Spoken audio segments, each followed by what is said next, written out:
Hope everybody can hear me. We are broadcasting live from Prince William County, Virginia. The Silver Fox in the house, Mark Archambault, United States Marine Corps retired. Why are you laughing, my guest? That is the gospel truth, baby. Silver Fox. Hey, I just want to remind everybody, thanks for all your support. And I'd greatly appreciate it because all proceeds from the podcast get donated to the Amphibious Tractor Memorial. It's free to subscribe. It's free to like if you like the content, etc. I would appreciate that support because every single penny gets donated to that very worthy cause. So help the brother out. Okay, that's it for housekeeping. I got a really special dude on the other side of me, and I don't mean special in that kind of way. I mean the fact that I've known this man for almost 30 years. I met him in 1995. We deployed on the Marine Expeditionary Unit to 24th MEU with Delta Company, 2nd Platoon. And he was one of my closest friends that I had in that deployment. You know, before the wars, those things were a really big deal. He ended up retiring out of the Marines, you know, as a sergeant major, motivator, drill instructor of the year, just had a fabulous, phenomenal career. And the reason why he's here on Veterans Making a Difference is because he's out there. He's the director of admissions for Operation Restored Warrior, where he's trying to put a dent and save some brothers and sisters in our veteran community. So that gets my respect every time. Without further ado, welcome my brother, Michael C. Daley. What up, homie? Hey, brother, man, it is good to see you. Good to hear your voice. And I'll agree. I'll throw that out there. Silver Fox. Absolutely, man. Not me. I kind of shaved that stuff off. And I tried to grow a beard and a mustache after I retired, after my retirement ceremony. And I let it go for the entire 91 days that I had of terminal leave in PTAD. And as soon as I got my retired ID, I went home and shaved it off because it looked like I should be driving a dirty ice cream truck. Hey, man, it doesn't suit me well. Some people like the freedom beard, some don't. It is what it is. Hey, man, time is of the essence. You know, you got a family and we got things to do and talk about and get some people inspired. So tell everybody a little about where you're from, Mike. Originally from LaPorte, Indiana, right up in the northwest corner of Indiana off of Lake Michigan, and moved from there when I was 4 or 5 years old down to Florida.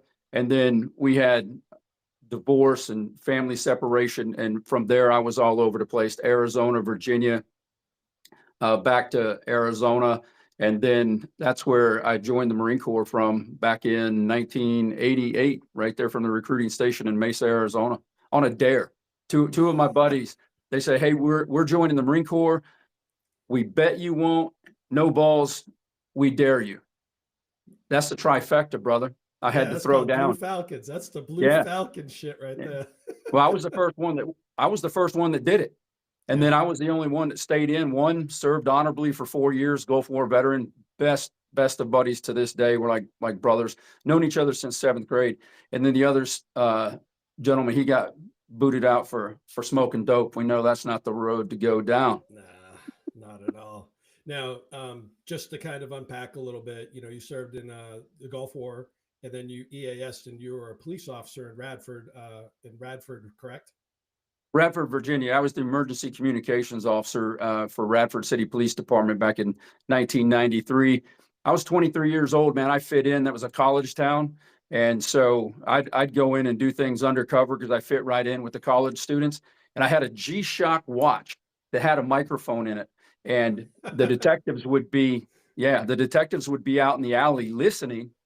And when I had enough to go back to the magistrate and swear out an affidavit, I'd go in there and speak into the G-Shock watch and said, hey, I got everything we need. I'm on my way out. And then I would flush the toilet so the sound would pop in their headphones in the minivan. Drove them crazy.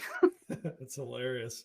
Hey, man, then you came back, you know, you felt your calling and came back in the Marine Corps. And that's when you and I had deployed together and you went on to serve, I think it was like 23 years or so.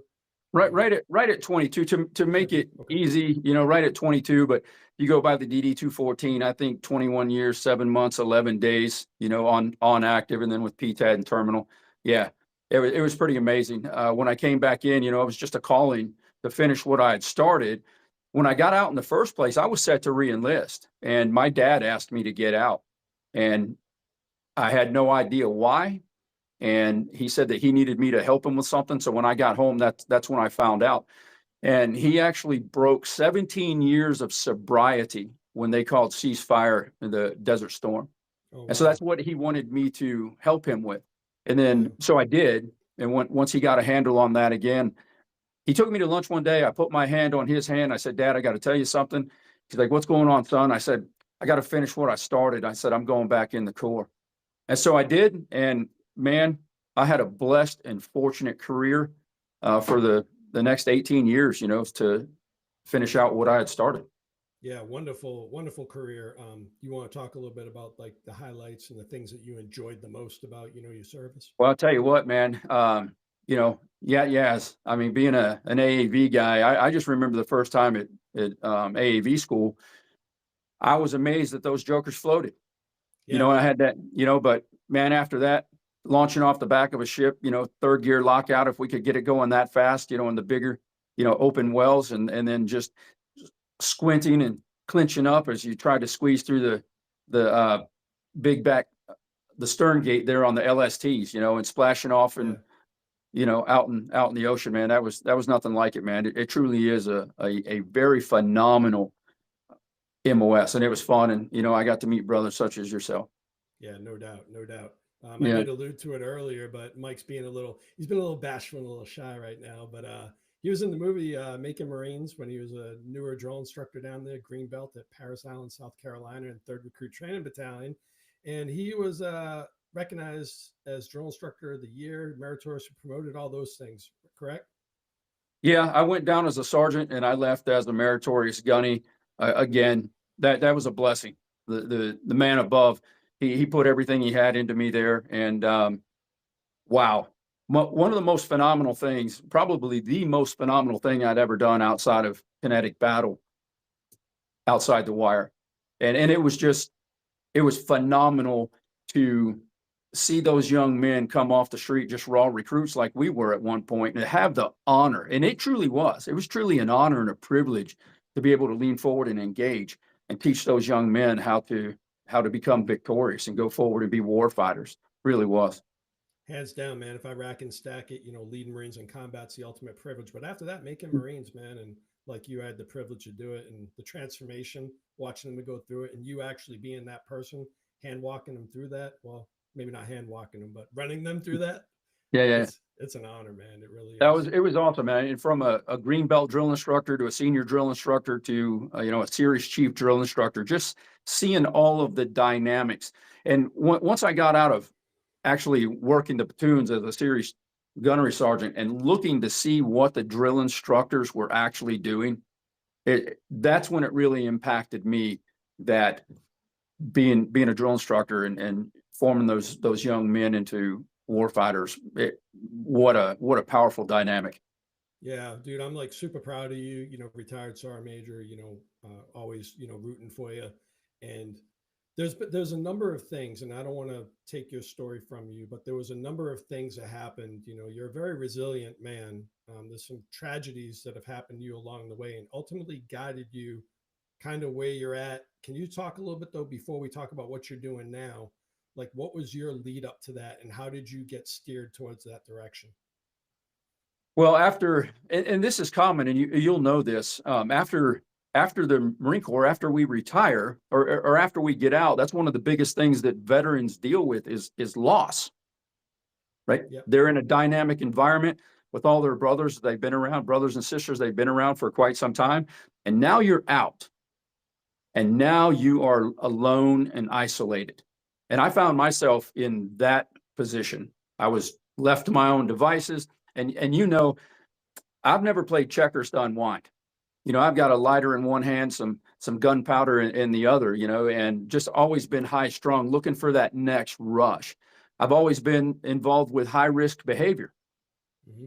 From the time I jumped a bicycle across the ditch when I was 6 years old, it escalated from there, to racing bicycles, then to racing motocross, then joining the Marine Corps. All of that dynamic, I was always looking for the rush. And when I got out, and I got out on my own terms. I retired on my own terms, and I had like I said, a blessed and fortunate career, and it was fun. But when I got out, there was a little bit of an identity thing. I mean, there really was. And I wasn't so much worried about not being a sergeant major in the Marine Corps anymore. It was just, man, I'm out here kind of alone. But in that, the blessings I received, I was able to work with some phenomenal people in the fitness industry as a director of personal training, as a personal trainer, and then going into the mental coaching and fitness training and on track coaching for elite amateur and professional motorcycle racers. But what I found happening to me, that achievement, the achievement happens, it ran its course, and now you're going back down in the valley. So I was doing this, the constant. And I find that very common with a lot of men and women who have separated from any branch of the service. And I deal with them all now, whether they served 4 years or they served 20 or 30. When you step out of that uniform, something goes away. Yep. And so trying to find that next rush, that next high, became kind of like my drug. And I started finding myself when I was not at the pinnacle of the training with the motocross and the fitness training and everything like that. And you and I both know this, man, there's nothing in the bottom of a bottle, but I was trying to find it. Yeah. And then with back in 2016, 4 years after I retired, my late wife, she had battled cancer one time before, starting back in about 2007.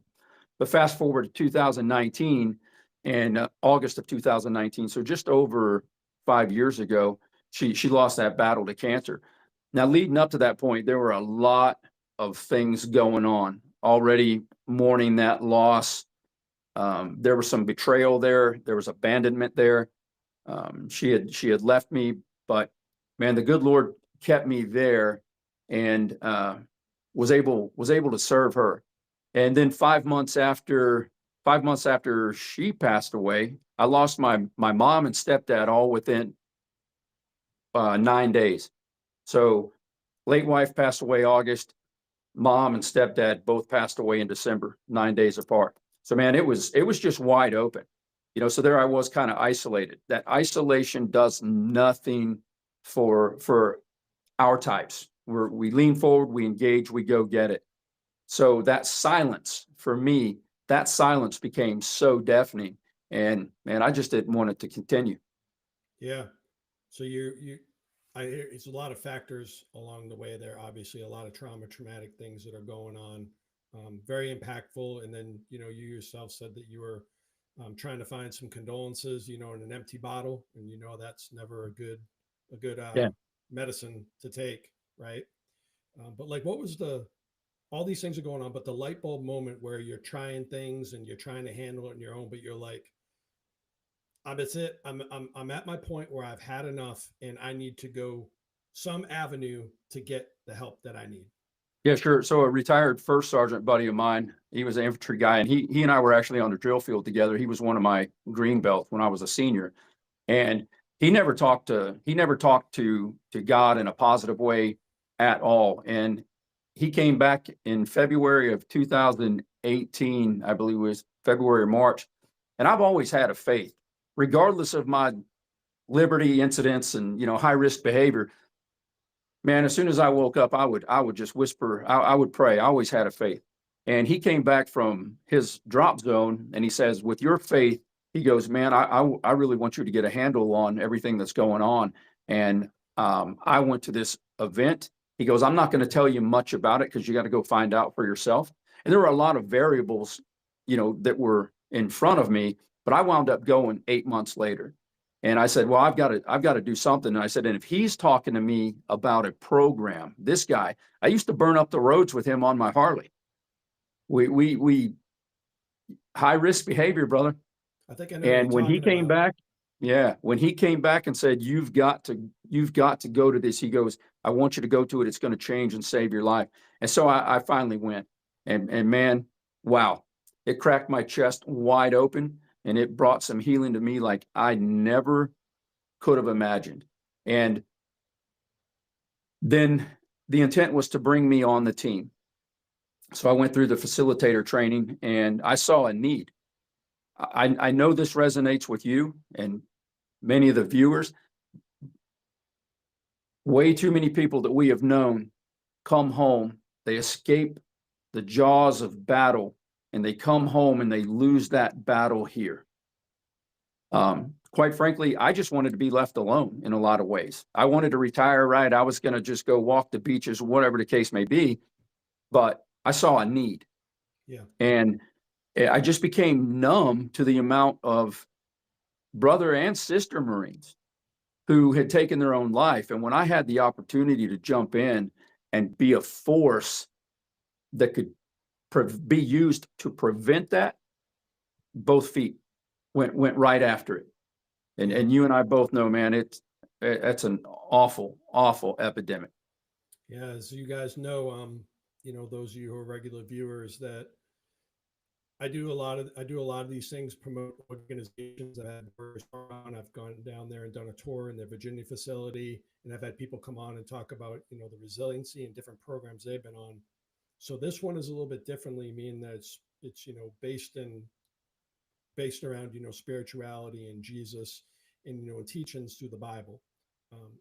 Mike, tell everybody a little bit about the details of Operation Restored Warrior and like how you think that, I don't want to say the program, the steps, in the curriculum per se, in the group settings, how can all that help somebody out there?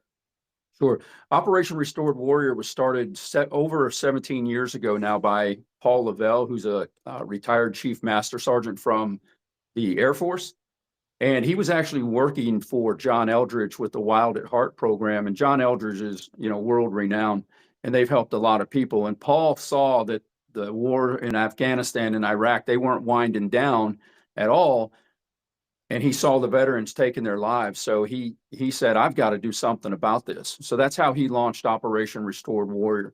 And since then, thousands of people have been rescued. The program has been used to rescue people and get their men and women to get their validation and their identity back through Jesus, right? When they have tried everything else, when they've tried the pills, they've tried the pharmaceuticals, they've tried the bottle, they've tried the hallucinogenics, they've got nowhere left to turn except to the Creator. And I pull no punches. We're not a cheerleading organization. We don't sit around a campfire and pat each other on the back and tell sob stories. We do have a curriculum. We do have a schedule. There's sessions. We tell our own story. Everybody on the team, all of the facilitators have been through a drop zone. They're all veterans. And we get in there and we embrace our brothers and sisters to let them know that they are valuable and that they can go on to be victorious. We share our own stories to do that. Yeah, you said drop zone a couple times. So people that are unfamiliar, can you tell everybody a little bit about what a drop zone is, like where you go to do it, how many people? Go ahead. Yeah, sure. So we've got about 4 or 5 properties around the country now that are donated to us. We call it a drop zone because everybody from all over the country flies into a central location, and then we all meet up at the property. And we actually have the attendees, they drop all of the baggage that they've been carrying. And this isn't just combat trauma. I want everybody to understand that. This isn't just wartime PTSD. We peel back the onion to youth. So we go back into core memories. So we bring childhood trauma. We bring youth trauma. We bring adult trauma. So it's a heart restoration program. Is PTSD a big part of it for some of the men and women that come through? Absolutely, without question.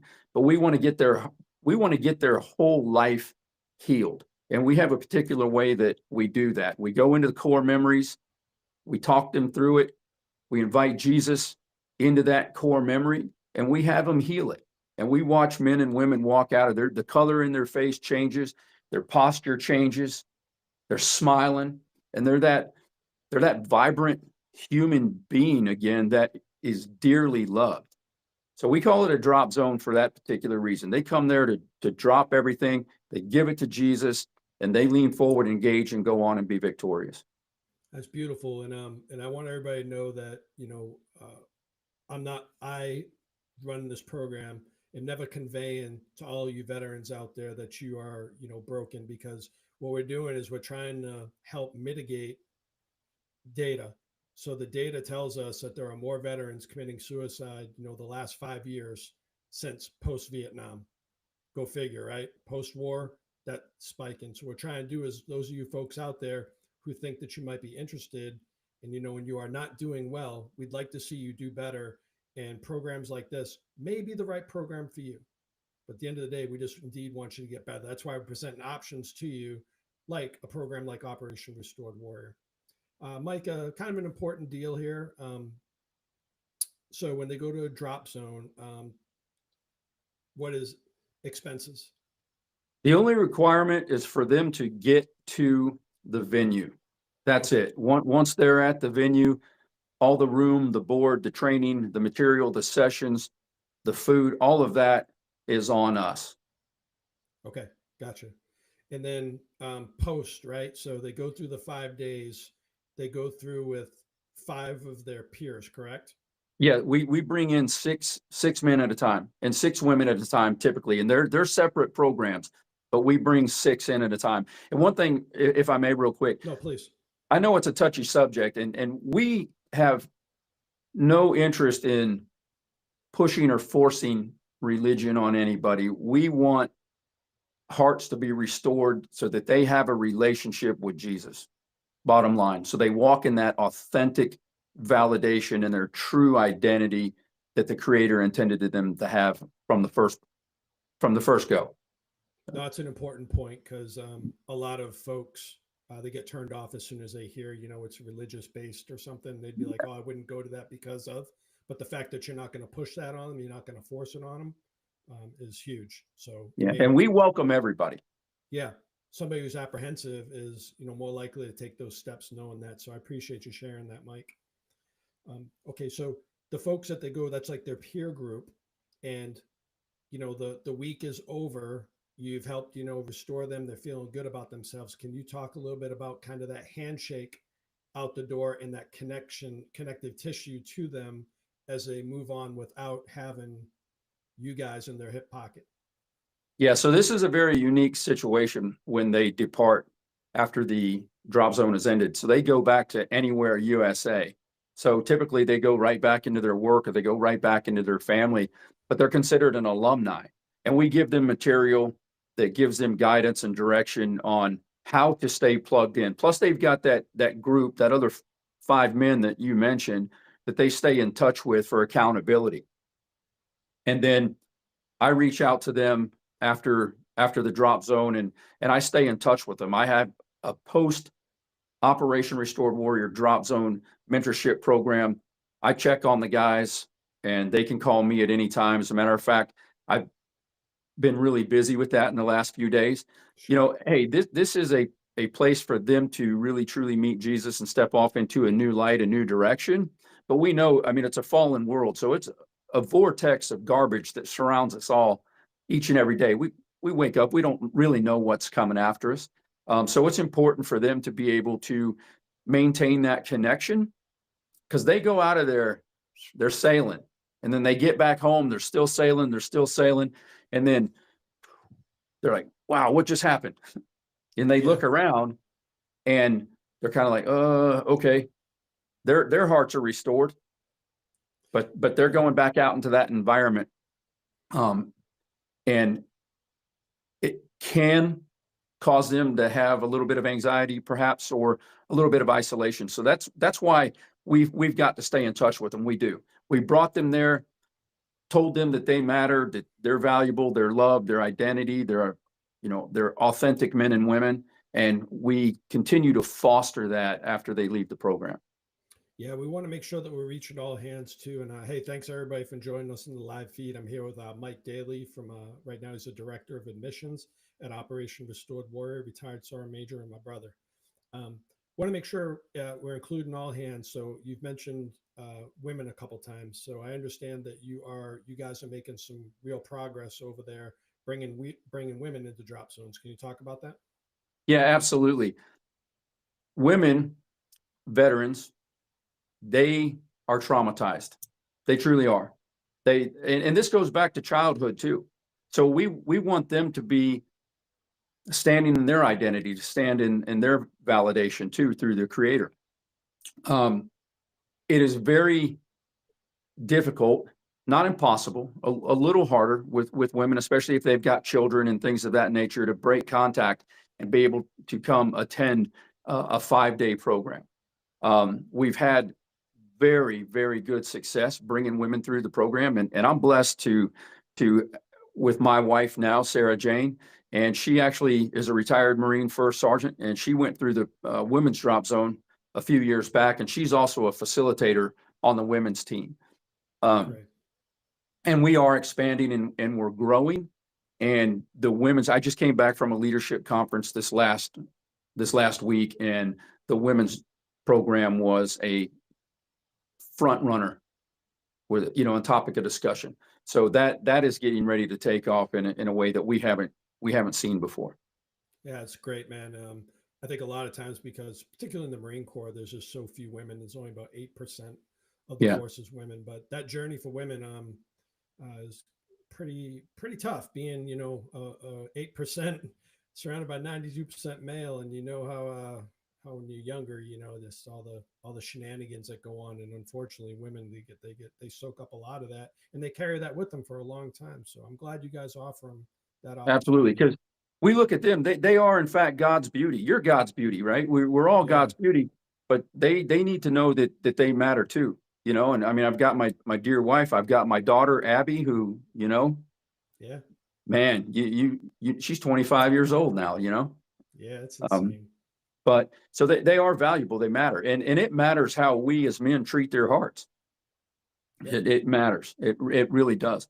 So to get their hearts restored, to let them stand as courageous women is so important. And we also realize that not everybody can just break contact, you know, and fly across the country to come attend a drop zone.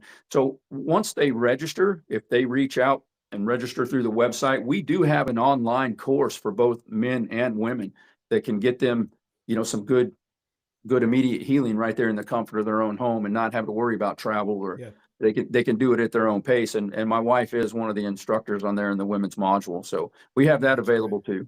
That's great, man. It's like pre-deployment training, man, before you know you get hit. That's great. Except it's not those crazy cartoons, you know, it's actual real people, not like Marine Net.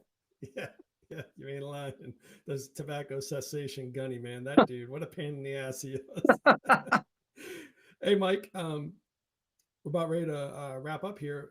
Please tell everybody how they can find Operation Restored Warrior, socials, all that stuff. Yeah, hop on the computer, www.operationrestoredwarrior.org, and you can go on there and you can read everything that we want you to know about the organization. Our bios are on there, from the founder, the chief operating officer, the executive director, myself, our chef.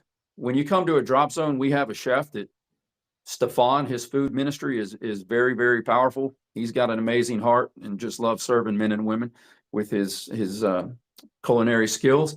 And you can read the bios of all of the facilitators, and our stories are on there. So it's very real. It's not watered down. It's not, nothing is put in the shade, and you can read about everything right there on the website.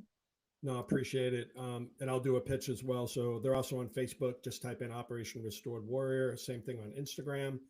At the end of the day, you can certainly reach out to myself or Mike directly, and we can get you the information over to you. Amazing, Mike. I'm going to spiral it over to you, man, for any save rounds, any shout outs you'd like to give. Go ahead and wrap us up here. Take a minute or two. Yeah, absolutely. Hey, one thing is too, we are a 501c3. We're a standalone operation. We're not affiliated with any church. We don't have any strings attached. Everything that we do is made possible by donors. We have a phenomenal donor network, many of which are veterans, many of which are very, very successful out in the business world, and they just love seeing lives saved. We're part of the CFC. Remember our time on active duty, we are recognized by the CFC, and we're in those pamphlets, and we just love rescuing people. We were rescued, And so now we use our hands and our feet to go and to reach down and pull our brothers and sisters up, because we all know there are a lot of amazing organizations out there that are trying to do something. They really do. They help a lot of veterans, but our program, we really try to identify the root of the problem, bring Jesus in to heal it, and send them out victorious. I love it, man. I love it. Mike, I really appreciate your time tonight. You're the right person to represent, this honorable organization, Operation Restored Warrior. You're a perfect dude, to be a facilitator. And no better example, but, to set it through your own actions, so you've been through it yourself, and you got a hell of a story going on over there. And I tell you, man, it was my honor to promote the organization tonight, to have you be the face of it, to represent it, to tell everybody a little bit about it, because I do believe that you're going to help a hell of a lot more people. And I hope that this program, as you distribute it around, will get more people energized and looking within themselves to better their life. Yeah, absolutely, man. And thanks for having me. It is an honor, and good seeing you, brother. I love you, man. You've been a lifelong friend, and I'm proud of you too, man. I'm grateful that you were blessed with a fortunate career, man. Yeah, same thing, man. I love you too. And we'll sign off here for the night. I'm going to click the stop button and you go ahead and hang out for a minute, Mike. Okay. Hey, everybody, Left, Right, Left Nation. I appreciate you. Hope you enjoyed tonight's episode. If you have any follow-on questions, please never hesitate to reach out. I love all you guys. Thanks for your support and take care.